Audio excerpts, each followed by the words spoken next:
Oh, this guy's still alive, isn't he? Yeah, I saw at the beginning of the session, like, oh, Lars and Sadie, this isn't gonna be good, is it? But maybe he'll be new.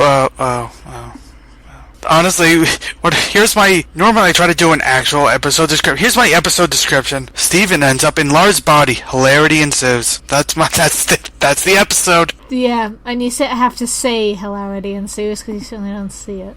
I'm still of the opinion that there aren't any bad episodes of Steven Universe. I still found parts of this one entertaining, but I'm just so not entertained by any facet whatsoever of Lars and Sadie's relationship. Yeah. Lars has few to no redeeming qualities as a human. Yeah. Actually, let me just get into that for a second. There are moments in the past where I thought they were going somewhere with it, and then they refused to go anywhere with it, and at this point I don't know how anyone could care. Yeah, kind of. It's weird. They've got so many good characters and good relationships, and then this one facet of the universe is so stagnant. Yeah. I don't know what's gone wrong here.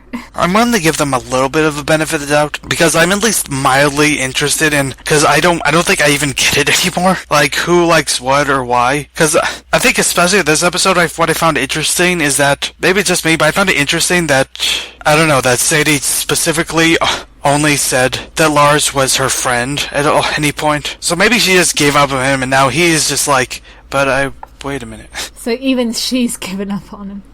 Like, I don't know. What is going on?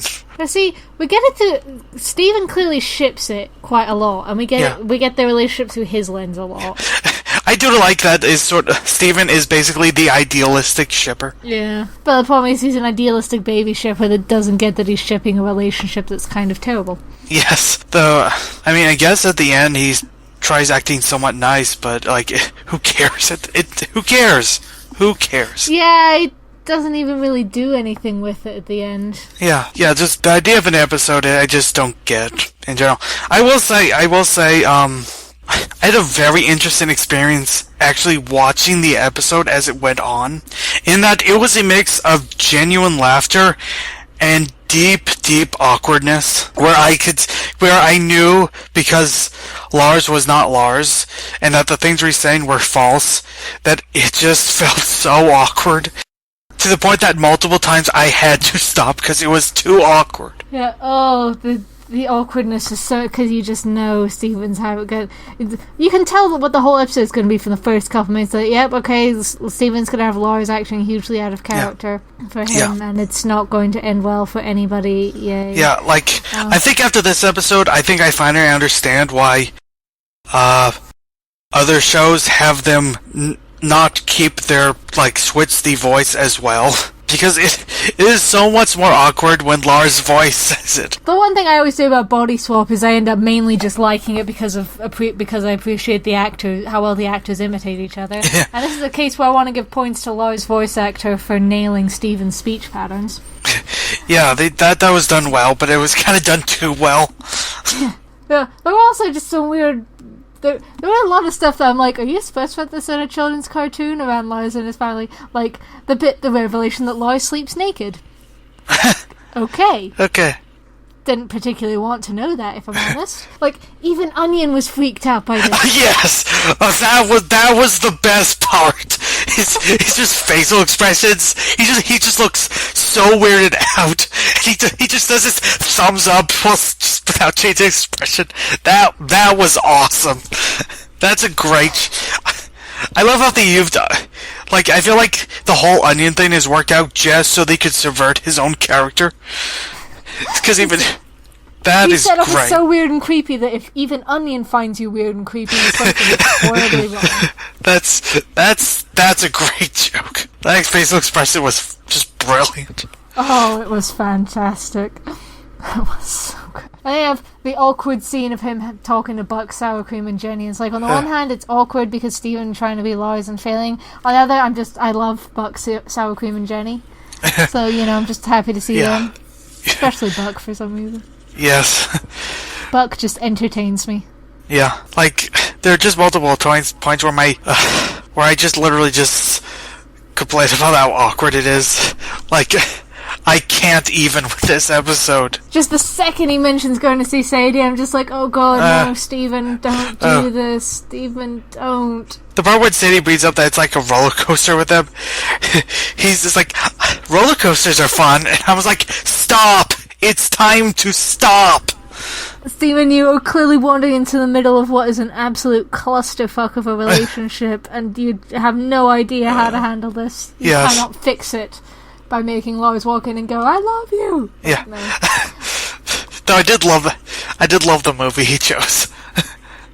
Sadie has VHS tapes. How is she finding so many VHS tapes in this day and age? I have to...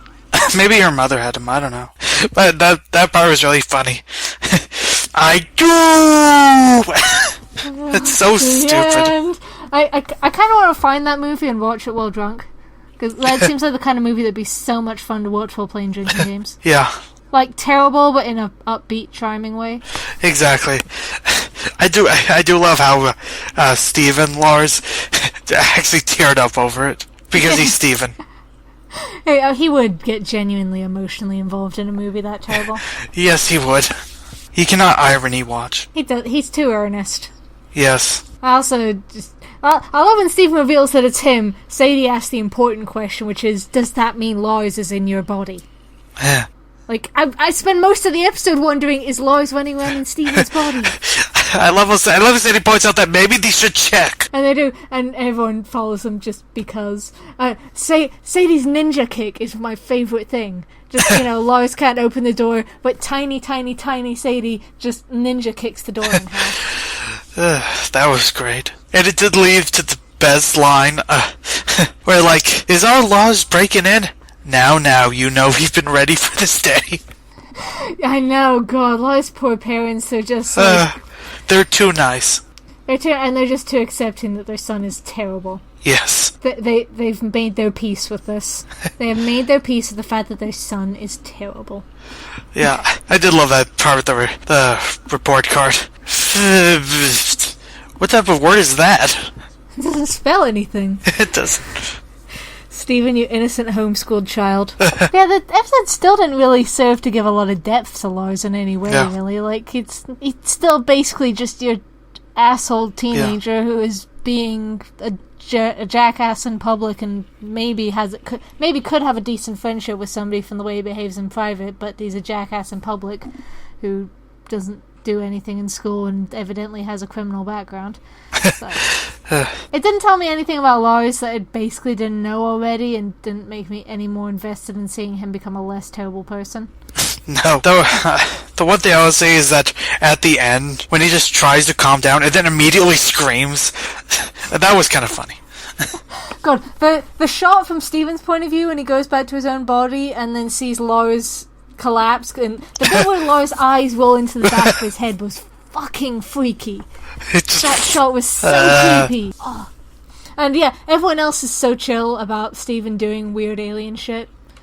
Everyone's accepted this by now that Steven is weird. Whereas Jenny's like, Lars, where's your chill? It's like, Lars has never had chill for 1 minute in his entire life. Like, not ever. Never. I mean, you get half a second at the end with Lars acknowledging that he's shitty to Sadie. I'm like, okay, that by the standards of this show, that's not character development. He's just clearly going to keep being a dick, and the relationship is still kind of terrible, and it's just... Let's move on to better episodes now. Yeah, basically. No, my assumption going into the episode was that... Well, not maybe my assumption, but what I kind of hoped would happen was that the episode would be about Lars being replaced by a robot. That could also be fun. That's what I thought was going to happen. You can fight new Robot Wars. Yes. That would be funny if it's like... It would be funnier if like it wasn't even like a robot that's shaped like Lars, but like just a stereotypical robot that vaguely has like his face on it. It's like a crappy print out photograph of his face so just nobody notices the difference. Yeah, that'd be kind of funny. But yeah, that happened. Yeah. That's about the most you can say for it, really. It's... Honestly, the most annoying thing is that they literally kept him out of the entirety of Season 2, and this, what did he bring him back with? Did it really take that much? Did it really take that much time to think of this?